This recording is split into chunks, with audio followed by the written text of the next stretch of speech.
새로운 길 두 번째입니다. 우리 한번 인사 한번 하도록 하겠습니다. 집사님은 세상의 희망입니다. 집사님은 세상의 희망입니다. 승리하는 집사님 되시기 바랍니다. 승리하는 집사님 되시기 바랍니다. 기도하시겠습니다. 하나님 은혜를 감사드립니다. 벌써 6월 첫째 주 주일을 저희들에게 허락하셨고 엊그제 같은데 벌써 세월이 우리를 기다리지 않는다는 것을 알게 됩니다. 우리에게 주신 이 삶이 우리의 것이 아니고 하나님께 있으며 주님 주신 뜻에 있다는 것을 고백하는 시간 되게 해주시고 주신 이 시간을 주를 위해서 최고로 아름답고 가치 있게 저희들 드리는 그런 시간 되게 해주시기 바랍니다. 하나님 하루를 살아도 주를 위하고 먹어도 주를 위하고 참 놀아도 주를 위하고 참 그런 삶이 우리 삶 가운데 일어나게 해주시고 우리의 온 삶과 인격을 통해서 주의 영광을 드러내는 저희 장년 산부 되게 해주시옵소서. 예수님 이름으로 기도하옵나이다. 아멘.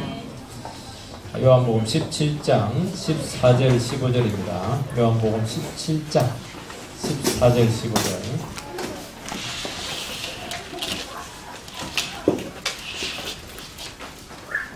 요한복음 17장 14절 같이 읽겠습니다. 시작. 내가 아버지의 말씀을 그들에게 주었사오니 세상이 그들을 미워하였사오니 이는 내가 세상에 속하지 아니한 같이 그들도 세상에 속하지 아니함으로 인함이니이다. 내가 비옵는 것은 그들을 세상에 데려가시기를 위함이 아니요 다만 악에 고등하시기를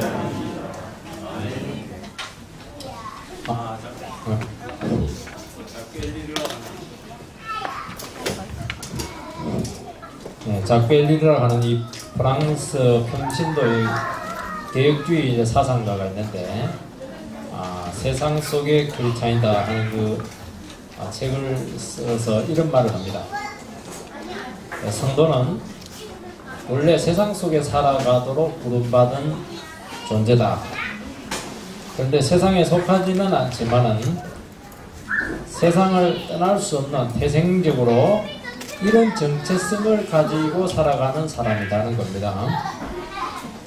그렇게 살아가게 하신 이유는 세상을 변화시키기 위해서다 하는 것입니다.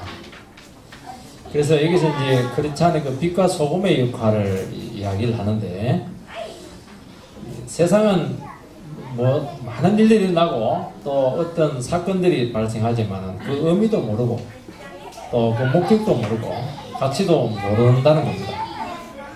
근데 유일하게 크리스찬들은 일어난 일들에 대해서 사건에 대해서 의미를 밝힐 수가 있고 목적을 새롭게 할 수가 있고 또 이해하지 않는 그 산발적으로 일어나는 그 일들에 대한 연결고리를 찾게 해줄 수 있는 유일한 존재다. 그런 의미에서 빛이 될 수 있고 소금이 될 수 있다는 겁니다. 그래서 이 크리스찬은 그 성격상 그 혁명성을 가지고 있다는 겁니다. 그 존재와 삶이 크리스찬이라 하는 그 태생 자체가 세상의 변화를 일으키게 한다는 겁니다. 특히 이제 기억나는 게 하나 있는데 그게 뭐냐니까 세상은 목적과 소망을 잃고 종말을 향해서 지금 망하는 길을 향해서 가는데도 불구하고 사람들은 그걸 잊어버린다는 겁니다. 그래서 수단을 써서라도 어떻게 하든지 잘 되려고 그러고 효율성을 추구를 하고 또 능력을 막 추구하면서 뭔가 얻으려고 하는데 자기 자신의 인생의 그 결말을 그걸 통해서 자꾸 잊으려고 한다는 겁니다. 근데 그렇게 하다 보니까 무슨 문제가 생기냐니까 이웃의 가치를 잃어버리게 된다는 겁니다. 그래서 크리스찬은 이걸 뒤집어야 된다는 것이죠. 어떻게 해야 됩니까? 인생이라고 하는 것은 효율성, 어떤 수단성, 능력 이전에 진정한 그 삶의 목적으로 돌아가야 되고 이때 이웃에 대한 새로운 가치가 살아난다는 겁니다. 효율 전에 목적이 훨씬 더 중요하다는 것이죠. 이 책이 이제 우리나라에 소개가 됐는데 90년대 초반입니다. 그때가 우리 한국교회가 급성장을 하다가 그때부터 이제 정체기로 어떻게 쓰게 되면서 한풀 꺾이게 됩니다. 굉장히 표류하면서 특히 그 젊은이들이 자기 영혼을 어디에 맡겨야 될 것인가 하는 그 방향성을 두고 굉장히 표류했을 때, 이 책이 굉장히 그 어떤 그 젊은이들에게 새로운 그 시각을 주는, 그렇지 않은 이런 삶이구나, 이런 삶을 가지고 태어났구나 하는 것에 대한 새로운 세계관을 열어주었던 그런 책이었던 것입니다. 본문은 주님께서 세상 속에서 살아가는 제자들, 특히 넓게는 세상 속에서 살아가야 되는 모든 성도들을 위한 기도 내용이 적혀 있습니다. 주님께서는 성도는 반드시 세상의 미움을 받게 된다는 겁니다. 그들은 말씀으로 이미 모든 것이 변한 존재가 되었고 또 신분이 바뀌었기 때문에, 다르기 때문에 미움을 받는다는 겁니다. 그런데도 불구하고 미움받는 이 세상 속에서 또 살아가야 된다는 겁니다. 우리 생각 같으면 빨리 천국에 데려가야 될 텐데 그렇게 하지 않고 왜 미움받고 핍박받는 이 힘든 세상 속에서 살아가야 되느냐? 그것은 목적이 있기 때문이라고 말씀하고 있습니다. 특히 이런 세상 속에서 죄에 빠지지 않고 반드시 너희들은 망하지 않고 보존될 것이다, 이런 약속을 하고 있고 또 그것을 위해서 주님께서는 기도하고 있는 것입니다. 오늘 우리들은 정말 세상 속에서 믿음과 또 여러 가지 말씀 때문에 힘들게 살아가고 있습니다. 한 번씩 이 세상에서 이 힘든 이 제약의 고리에서 한번 나오고 싶고 또 포기하고 싶을 때가 한두 번이 아니고 매일 그냥 여러분 세상 사표 쓰고 기도원 가서 거룩하게 살고 싶은 그런 유혹이 찾아옵니다. 서울에서 어떤 집사님은 직장생활로 너무 힘든다는 게, 보험도 너무 힘들고 제발 교회 사찰집사 안 뽑냐고, 사찰집사면 굉장히 좋겠다고 대학원까지 나오신 분인데 이때 사찰집사가 얼마나 어려운지 잘 몰라서 그렇게 됩니다. 주님은 마귀가 지배하는 이 세상 속에서 주님이 이 세상 그곳에서 끝까지 살아남아야 된다. 그게 얼마나 중요하냐, 그런 약한 소리 하지 말라 하는 것입니다. 첫 번째는 그리스도인이 누구인가 하는 문제죠. 14절 말씀을 제가 다시 한번 읽어보겠습니다. 내가 아버지의 말씀을 그들에게 주었사오며 세상이 그들을 미워하였사오니 이는 내가 세상에 속하지 아니함 같이 그들도 세상에 속하지 아니함으로 인함이니이다. 주님은 제자들이 어떤 존재인가 먼저 기도합니다. 왜냐하니까 내가 누구인지, 자기 자신이 누구인가 하는 것을 알아야 그들에게 일어나는 모든 일들이 이해가 될 것이고 또 대처를 할 수 있기 때문에 그렇게 하는 겁니다. 여러분, 제자들은 말씀을 받은 존재입니다. 그래서 말씀을 받았기 때문에 세상으로부터 큰 미움을 받는다는 겁니다. 또 주님의 제자가 되는 바람에 지금 세상에 소속되지 못하고 주님처럼 다른 나라에 소속되어 살고 있다, 이방인처럼 살아야 된다, 나그네처럼 살아야 된다, 이게 뭐냐니까 너희들의 모습이라는 겁니다. 이것을 인정해야 된다. 이게 굉장히 중요하다는 것이죠. 이 성도는 이 하나님의 말씀을 받은 존재입니다. 세상에서 좋은 교훈을 받았거나 많은 공부를 했다거나 어떤 좋은 수양을 쌓은 그런 존재가 아니고 말씀을 받은 것이 문제입니다. 성도는 이 하나님의 말씀을 외부적으로 받았다는 겁니다. 받았으니까 내가 안에서 이게 창출해낸 것이 아니라는 것이죠. 자신은 말씀이 무엇인지도 모르고 그 가치도 몰랐고 의미도 몰랐고 또 이것은 세상에서 공부해서 얻을 수 있는 것도 아닌데도 그들에게 말씀이 어느 날 주어지게 된 것입니다. 쉽게 말해서 말씀은 그 출처가 인간이 아니고 세상이 아니고 하나님께 있다, 하늘에 있다는 것을 말하는 것입니다. 다른 나라에서 온 것이 말씀이라고 하는 것은. 그래서 말씀은 하나님의 생각이고 하나님의 뜻이고, 그래서 이 세상에 관한 것이 절대로 아니라는 겁니다. 이 세상에 있는 것을 가르쳐줘야 이 세상에 잘 살 텐데 전혀 다른 세상 것을 자꾸 가르쳐주니까 이 세상에서 이게 적응이 잘 안 되는 겁니다. 그래서 하나님의 말씀은 세상 돌아가는 이야기도 아니고 인간이 관심을 가지는 일들에 관한 것들이 전혀 기록되어 있지 않습니다. 신문에 일어나는 일들, 어떻게 하면 돈을 잘 벌어야 되느냐, 어떻게 하면 승진을 잘할 수 있는가, 이런 것에 대해서는 전혀 이야기하지 않습니다. 요즘 뭐 예수님의 리더십 이래가지고 직장에서 리더십 하고 그렇게 하는데 그거 발전합니다. 이거 아무 소용없습니다. 보지 마세요. 그거 열심히 일해서 돈 버시기 바랍니다. 소용없어요. 왜냐하면 성경은 그거 하나로 이상에 주어진 게 아니거든요. 하나님과 그 나라에 대한 일들이 기록되어 있습니다.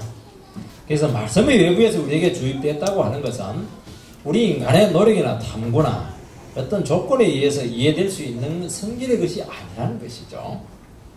말씀이 갑자기 우리에게 찾아와서 우리 이걸 막 사로잡고 독수리가 그냥 먹이를 사로잡듯이 불광이 끼고 우리를 막 사로잡아서 생각을 바꾸고 가치관과 삶을 통째로 바꾸었다는 겁니다.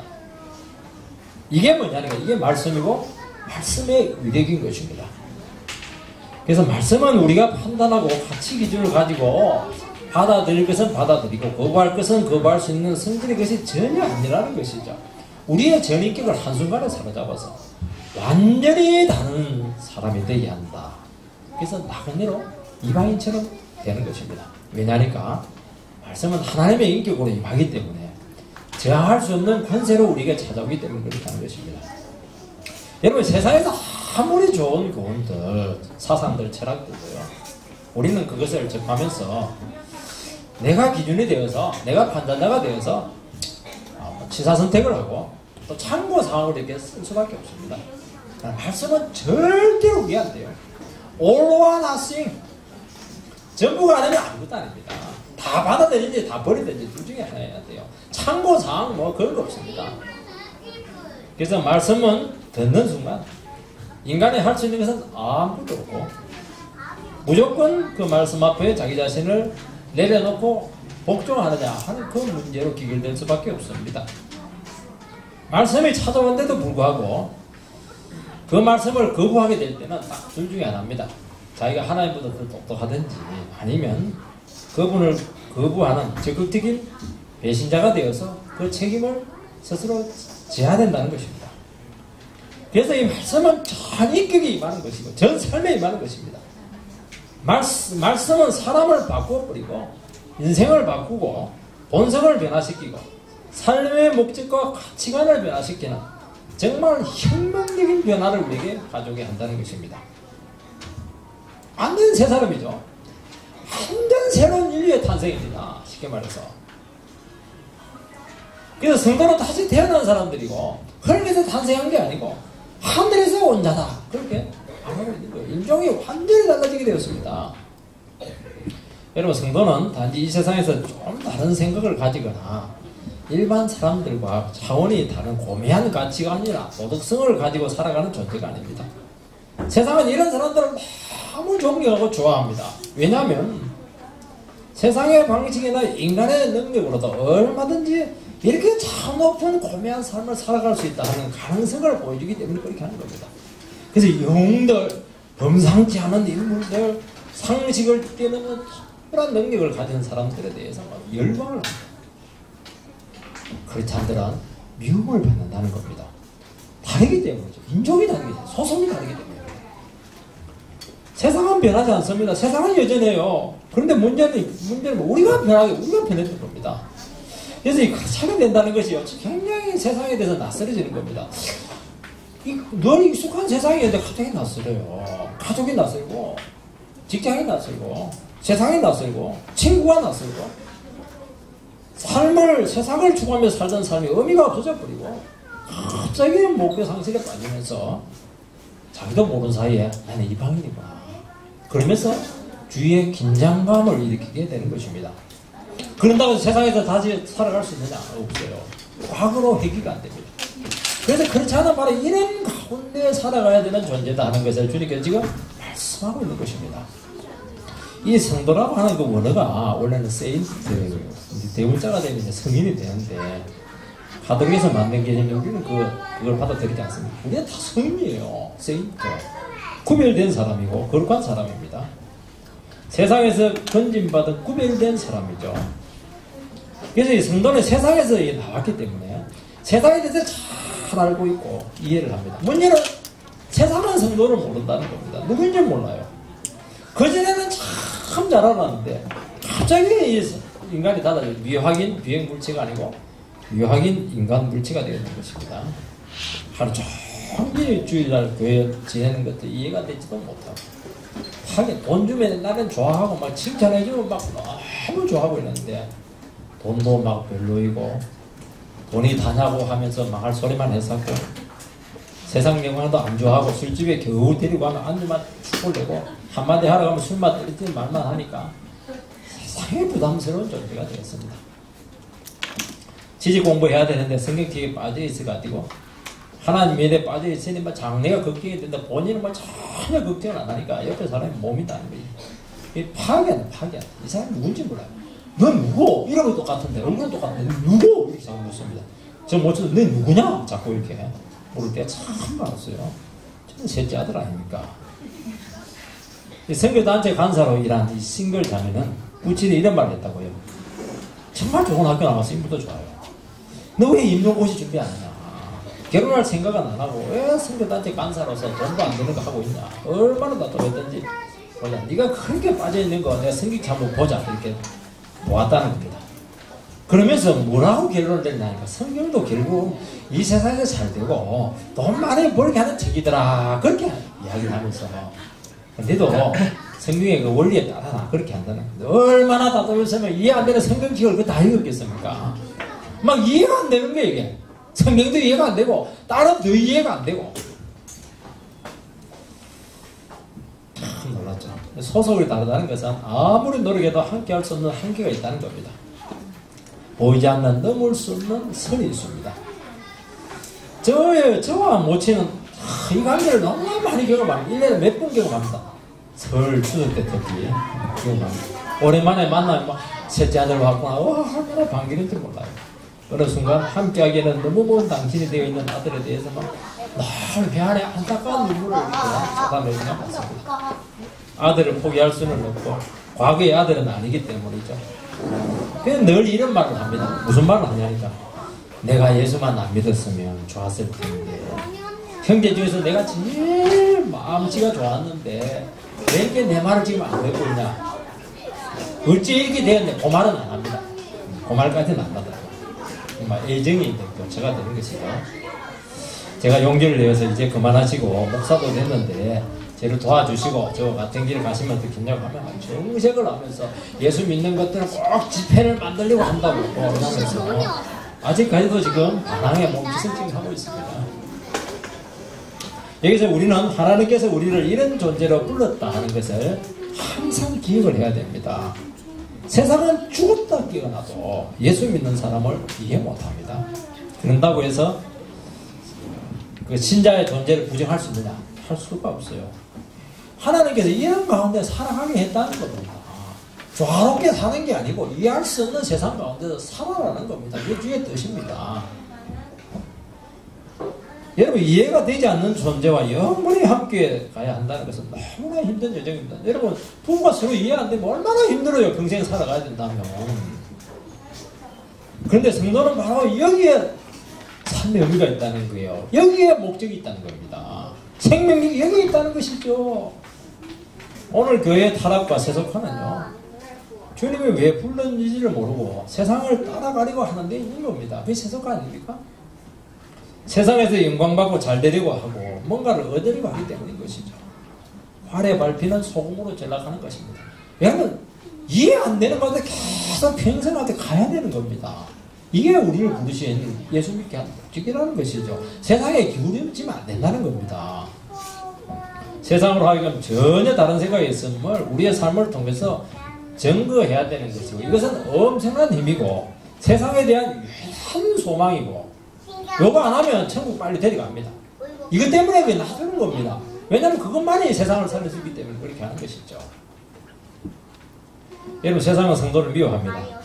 너무 다르고 소속이 틀리기 때문이죠. 참 여러분 미움받는 것은요 정말 슬픈 현실입니다. 사람은 누구나 용납받고 싶고 인정받고 싶어하고 정말 포용되고 싶어하는 마음 다 있지 않습니까? 미움받는 건 참 괴롭습니다. 세상은요 성도를 따돌리고 기회도 주지도 않고 배려를 하지 않습니다. 세상의 모든 혜택과 배려가 없다는 것은 우리가 이런 애매한 상태에 살아가야 되지만 생존 자체가 쉽지 않다는 것을 역설적으로 보여주는 것입니다. 그런다고 해서 우리가 가진 것이 많은 것도 아니고 배경도 변변치 않은데 그나마 세상의 배려까지 차단되어 있기 때문에 얼마나 삶이 막막할 때가 많겠습니까?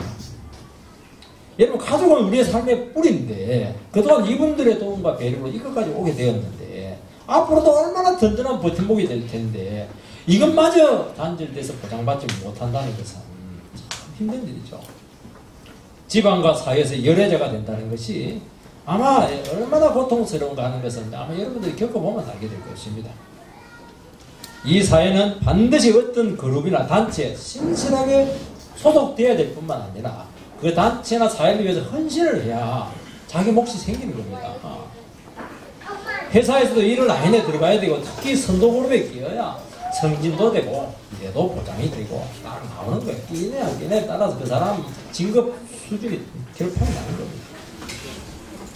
그런데 다르고 함께 할 수 없는 선을 느끼고 있는데 그 그룹에 누가 끼워주겠냐는 것이죠. 끼워줄 리가 없다는 겁니다. 세상은 몸과 마음과 뜻을 다해서 그 그룹에 헌신을 하는데 헌신하는 것도 아니고 나가는 것도 아니고 애매하게 있어가지고 막 혼란을 주고 이렇게 하는 것이죠.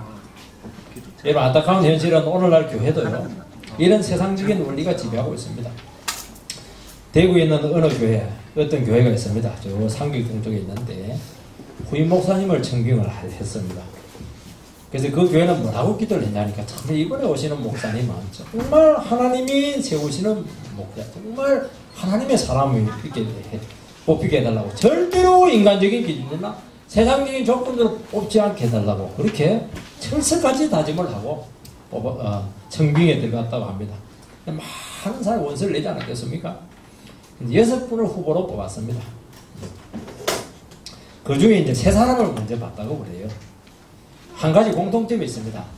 3사람이 전부 다 서울대 출신이었습니다. 역시 서울대 출신이 꼭 하지 말라는 건 아닙니다. 맞죠? 우리 담임 목사님도 서울대 출신 아닙니다.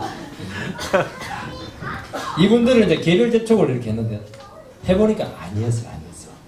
그래서 다 제꼈습니다. 그래서 원로 목사님에게 어떻게 하면 좋겠냐고 이렇게 하니까 장례 문의하니까 그러면 신학 공부를 많이 하신 분들을 뽑으세요. 신학 공부를 많이 하신 분들은 외국에서 유학한 박사들 아닙니까? 그 3사람 중에서 나머지 3사람 중에서 남한 3사람 중에 겨우 1사람을 뽑았다. 그렇게 하면서 시급했다. 그렇게 이야기를 했습니다. 네, 이걸 보면서 알게 되었습니다. 교회 담임목사 청빙 우선순위는 1번 서울대, 2번 외국 박사, 그 다음은 아무것도 아닙니다. 이해는 됩니다. 사람의 됨됨이나 인격이나 말씀을 겪어보지 않고 어떻게 알겠습니까? 객관적인 기준이나 스펙으로 갈 수밖에 없는 것입니다. 그러나 주님은 우리를 세상과 다른 존재로 다른 소속으로 살아가게 했다는 것을 여러분 항상 기억해야 됩니다. 여러분, 세상에 스펙 없고 공직에서 인정받지 않는 그런 것을 자격이 없는 상태에서 어디 가서 인정을 받으라고 그렇게 합니까? 빨리 가자. 예수만 믿고 그렇게 합니다. 기회 나누신다는 말이에요. 불가능한 일입니다. 근데 우리는 그런 가운데 살아가야 된다는 것입니다. 다르다는 것은 이해될 수 없는 존재고 하나 될 수 없는 한계가 있기에 미움받을 수밖에 없다는 것입니다. 성도는 세상을 미워하지 않습니다. 왜냐하면 세상에 나오기 때문이고 세상을 너무 잘 알기 때문이고 세상에 대해서 연민의 마음, 형민의 마음을 가지고 있어요. 예수님도 예루살렘에 대해서 정말 미움과 배척을 얼마나 많이 받았습니까? 그런데도 그 도시를 바라보면서 예루살렘아 예루살렘아 내가 암 땅에 병아리를 품듯이 그렇게 너희들을 불렀지만 끝까지 너희들이 나에게 오지 않았다 하면서 얼마나 안타까운 눈물을 흘리셨습니까? 그런데 그들에게 또 십자가에 달려 죽었던 것이죠. 왜 세상의 성도들 이렇게 미워하느냐는 것이죠. 그건 이유는 성도이기 때문입니다. 성도는 세상을 정죄를 하기 때문입니다. 정죄감을 자꾸 주는 거예요. 이게 부담스럽습니다. 성도는 세상을 비난하지 않고 어떻게 보면 어떻게 품으려고 하고요. 하단지 바른 길로 가게 하고 절대로 구체적인 죄를 잘 지적하지 않습니다. 그런데 그 존재 자체가 세상으로 하여금 그들이 죄인이라는 것을 너무나 분명하게 드러내게 한다는 것입니다. 이 정죄하는 존재가 된 거예요. 정죄하는 독특한데 부담스러운 거예요. 스트레스를 막 높입니다. 긴장감을 막 주게 되는 것이죠. 세상에 최고로 영광받을 때 최고의 실력을 발휘할 때, 너무너무 잘 나갈 때 예수 믿는 사람 옆에 있으면요 기분이 안 좋아요. 정죄감이 딱 듭니다. 그게 다냐? 하만이 모르드게를 죽이려고 하는 것은요, 하만 문지기 아니야, 아무것도 아니에요. 그거는 막 지금 제국의 인자 아닙니까? 아무것도 아니에요. 인사가 난 거예요. 문 앞에서. 그의 건세와 영광과 위세를 무시했다고 판단했기 때문이죠. 모르드게는 하만이도 인간 아니냐, 피조물에 불과하다. 하나님이 왜 인간에게 전하는 것은, 이것은 선한 양심과 있을 수 없는 일이다. 그거 아닙니까? 얼마나 기분이 나빴던지. 다른 사람들 다 존경하는데 한 사람 때문에 기분이 너무 나빴던 것이죠. 유대인 전체를 몰살시킬 계획을 하는 겁니다. 얼마나 기분이 나빴는지 몰라요. 여러분, 성도는 그 존재 자체가 정죄를 합니다. 세상은 직위나 출세나 자기 가진 재물이나 건세나 영향력으로 자신의 위세나 존재감을 드러내고 자랑합니다. 그렇지 않으면 그것이 아무것도 아니라는 것은 말은 하지 않아요. 절대로 말 안 합니다. 근데 삶과 태도와 행동을 통해서 너무너무 분명하게 보여주기 때문에 그게 누가 대수냐 하는 것이죠. 썩어지고. 이게 얼마나 화를 내게 하는지 모릅니다. 왜냐하니까 세상은 가진 것 갖고 자랑하는 맛으로 살아가는데 눈에 보이는 썩어질 자랑마저 부끄럽게 여기기 때문에 기분이 나쁜 것이죠. 놀라요. 여러분, 세상이 주님을 미워하는 이유는요, 주님의 사랑이 없어서도 아니고 능력이 없어서도 아닙니다. 여러분, 하나님의 아들이 세상에 왔다는 것 자체가 인간은 자기 스스로를 구원할 수 없다는 것을 극명하게 보여주는 사건이었습니다. 여러분, 인간끼리 맞게 잘 되면 왜 하나님 아들이 옵니까? 아무리 최선 다하고 고상하게 살리게도 너희들은 안 된다. 그러나 먹었다. 무능한 존재다는 겁니다. 주님은 말은 하지 않지만은요, 말씀과 사역을 통해서 인간생들에게 계속 한 가지 메시지를 지속적으로 던졌던 것이죠. 너희들은 안 된다는 겁니다. 여기서 인간은 결정적인 자괴감을 느끼게 되면서 자존심이 너무너무 상한 겁니다. 주님의 피는 결국 정죄감, 부적격자요, 실패자라는 것을 그렇게 느끼게 된 것입니다. 여러분, 아무리 인간이 비참해도요, 자기 안에 긍정적인 요소 한 가지만 있으면 그것 붙들고 또 일어서고 살아가는데 그것마저 부정하게 되었을 때 십자가에 못 박았던 것입니다. 너희들 참 다 죄인이라는 거 아닙니까? 여러분, 크리스찬의 삶이 다른 유일한 이유는 인생은 스스로의 힘으로 생존이 안 된다는 것을 인격과 삶으로 증거하기 때문입니다. 이게 그리 위대한 거예요. 근데 나는 내 힘으로 못 살아간다. 하나님 안 도와주면 안 된다는 겁니다. 이걸 보여주기 위해서 우리가 이 세상에 있었다는 겁니다.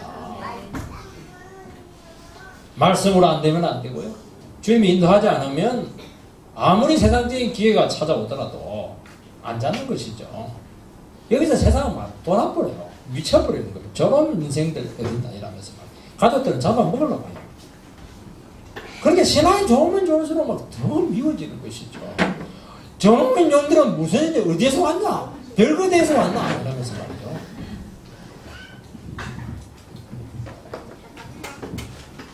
세상은요, 세속적인 신앙인들, 대충 믿는 성도들, 교회와 회사에서 모습이 다른 성도들 보면 너무 좋아합니다. 신앙생활은 하고 삶은 자기들과 같아지기를 그렇게 바라는 것이죠. 그래서 바울사는 대만한 세상을 쫓아서 그렇게 열심히 했는데요, 세상은 바꿔렸습니다. 세상은 교회를 기업가가 아들에게 물려주듯이 할 때요, 온갖 욕을 다 합니다. 속으로는요, 얼마나 좋아하는지 모릅니다. 그 알아야 됩니다. 이중적인 마음. 역시 너희들도 주님의 피일의 사탄이만 혈연의 피를 더 중시하는 것을 보니까 뭐 삼성 물려주는 것이나 교회 물려주시는 게 다를 게 뭐가 있냐는 것이죠. 특히 교회에서요, 뭐 그저 돈 문제, 여자 문제, 논문 표절, 거짓말 할 때요, 온갖 욕을 다 합니다. 개독교, 뭐 쓰레기 이래서 하면서요, 자기들과 다른 것이 없다는 정도가 아니고 뭐 더 못하다는 겁니다. 세상은 그나마 논문 표절하면요, 약간의 내용만 받아도요, 지구에서 내려와야 돼요.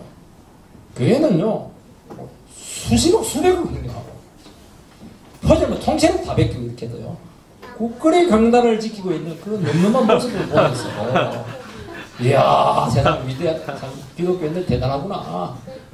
대가리가 단단하구나. 여러분, 다르게 사는 것은 부담이고 책임이에요.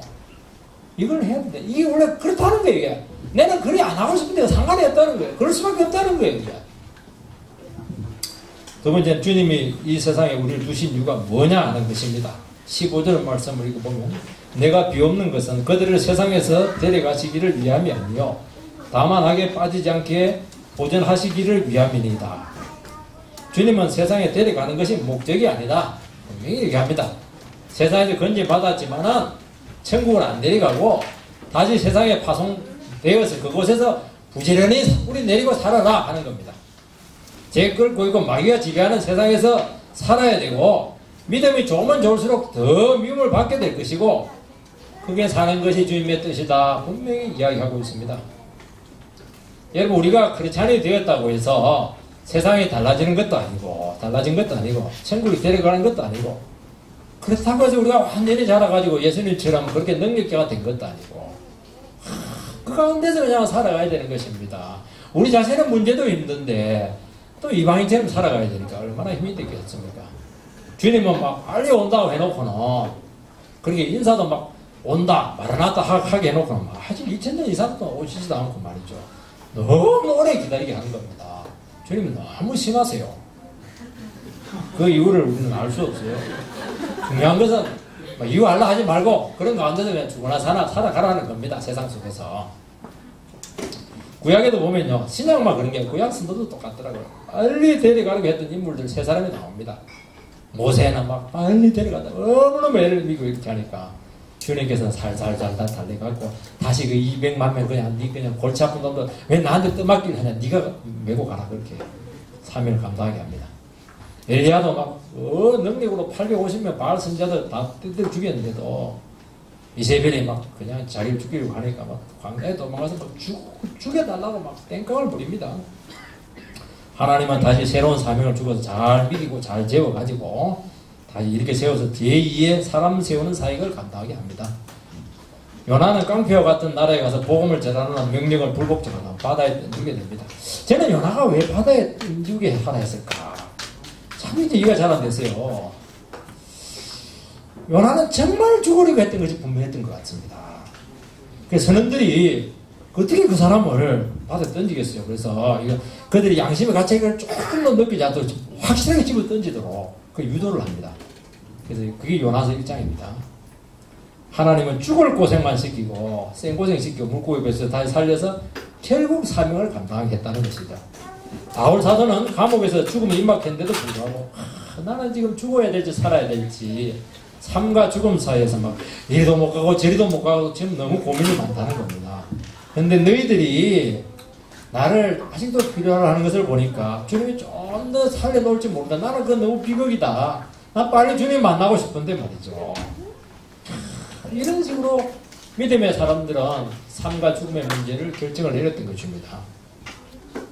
이것을 보면요, 믿음의 사람은 죽는 것도 자기 마음대로 못한다는 것을 기억해야 됩니다. 여러분, 죽는 거 여러분 마음대로 못합니다.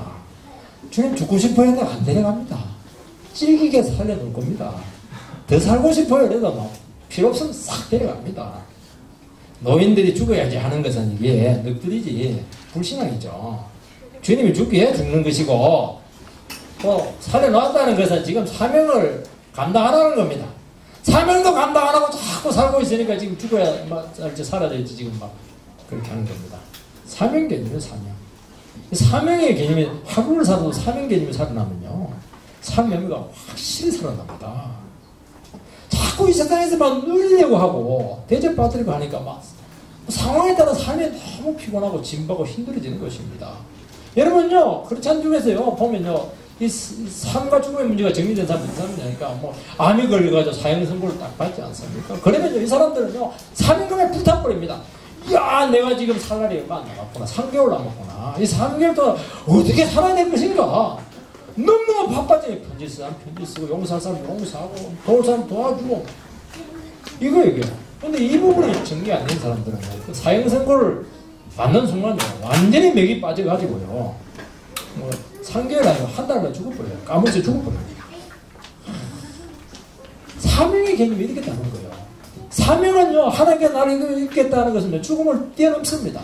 상황을 뛰어넘어요. 한계를 뛰어넘습니다. 그게 그런 중요한 거예요. 아무리 골골해도요, 눈 감고 있어도요, 속으로 기도할 수 있잖아요. 자신을 위해서 기도할 수 있는 거거든요. 이게 사명 아니에요? 그러면 그 사람은 살 수 있는 거예요. 존재 의미가 있는 거예요, 이게. 주님 살는 이유가 살아나는 거예요. 이걸 모르는 거예요, 이걸. 여러분, 주님이 제자들을 세상에 두신 이유는 사명을 감당하도록 하기 위해서입니다. 복음을 전하도록 위해서고, 교회를 세우는 얼마나 막중한 사명입니다. 세상을 떠나려고 하지 마시기 바랍니다. 주님이 세운 세상에 남아있어야지 은둔하거나 자신에게 주어진 힘든 사명이나 책임을 감당하지 않으려고 회피하는가. 아이고, 처자식 버려 먹여 사는 게 너무 힘들다. 처자식 저들 다 어디 과원 보내버리고 나는 그냥 기도원 가가지고 기도 말씀 너무 좋겠다. 이런 묵직이만 가정들이 있기 때문에 기독교인 가정들이 너무 힘든 겁니다. 본문은 악에 빠지지 않게 보존하는 것이 세상에 두신 목적이다 하는 겁니다. 보존은 분명히 얘기했잖아요. 보존은 이 세상에서 막 그럭저럭 입에 풀칠하고 근근히 생존하는 게 생존 개념이 아니에요. 우리는 보존이라고 하는 것은 하나님의 능력으로 사명받아서 가장 고귀한 삶을 사는 것이 보존이겠습니다. 이 보존은 눈에 보이는 것은 안 되고 하나님의 능력과 말씀의 건지로 세상 제약을 이기고 하나님을 화내는 삶을 사는 것입니다. 죄 안 짓고 편법도 안 쓰고 불의도 행하죠. 자기 탐욕도 추구하지 않으면서도 얼마든지 이 세상에 살아남을 뿐만 아니라 가장 존귀한 삶이 가능하다 하는 것이 예수님이 제자들의 보존 개념 속에 들어있는 것입니다. 야고보서에 뭐라고 되어 있냐. 참된 경건은 환난 날에 과와 가부를 돌아보고 세속에 물들지 않는 것이다. 분명히 말합니다. 물론 기도하고 예배 드려야 됩니다. 그것만이 아니라는 것이죠. 기독교의 경건은 삶 속에 나타나는 것입니다. 삶 속에서 하나님을 드러내고 사랑을 실천하고 말씀을 붙들고 세상을 따라가지 않는 적극적인 행위가 경건인 것입니다. 사랑과 거룩한 삶, 이 두 가지가 반드시 있어야 경건의 성립이 이루어지는 것입니다. 문제는 세상을 붙드는 순간 이 두 가지는 불가능하게 되는 것입니다. 여러분, 돈과 직책과 가진 것은요, 이 세상의 현실적인 것은 아닙니까? 실질적인 힘이 있어요. 우상입니다.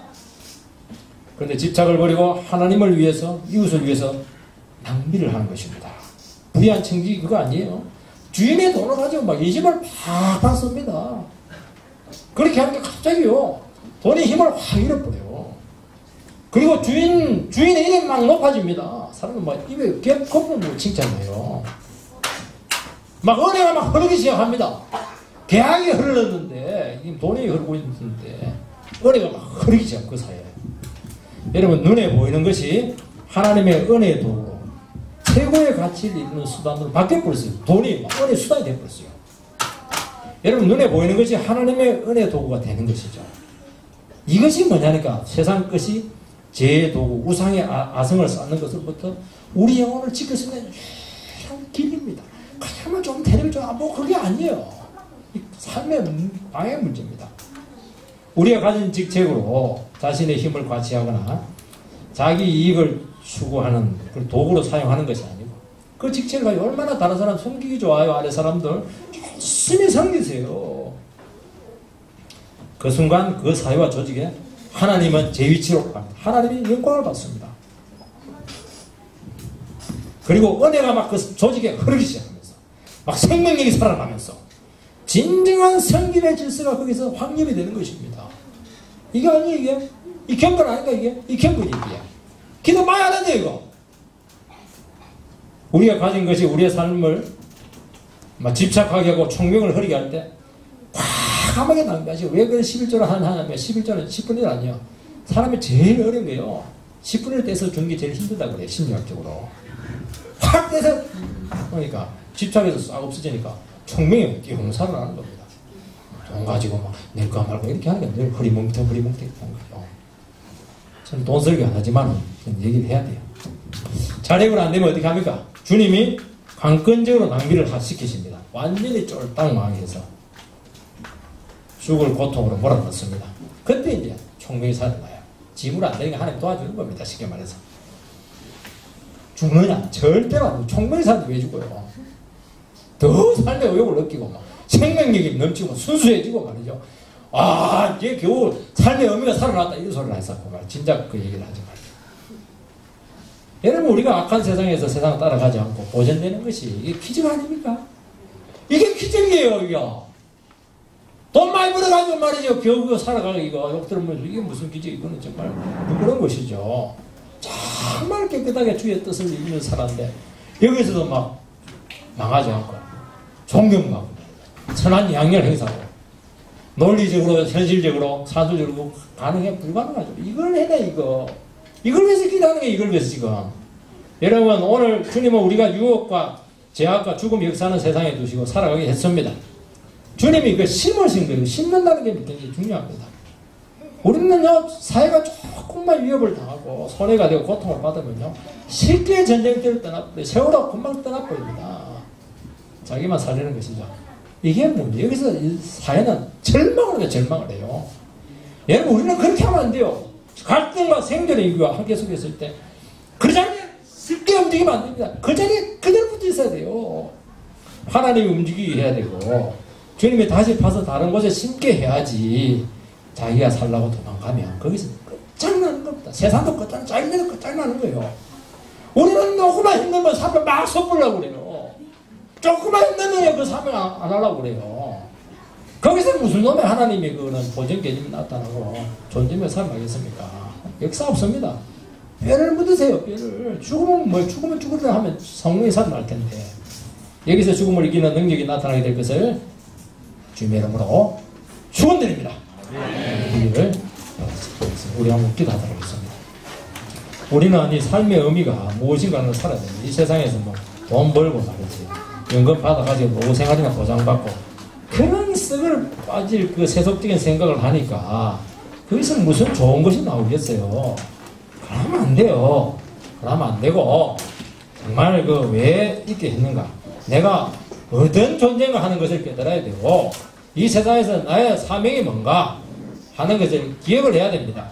얘기할 때 하루하루를 살아도 의미가 있는 것이고 여기서 생명력이 나타나는 것이지 다른 것으로는 여러분의 영혼과 가정과 이 사회를 지킬 수 없습니다.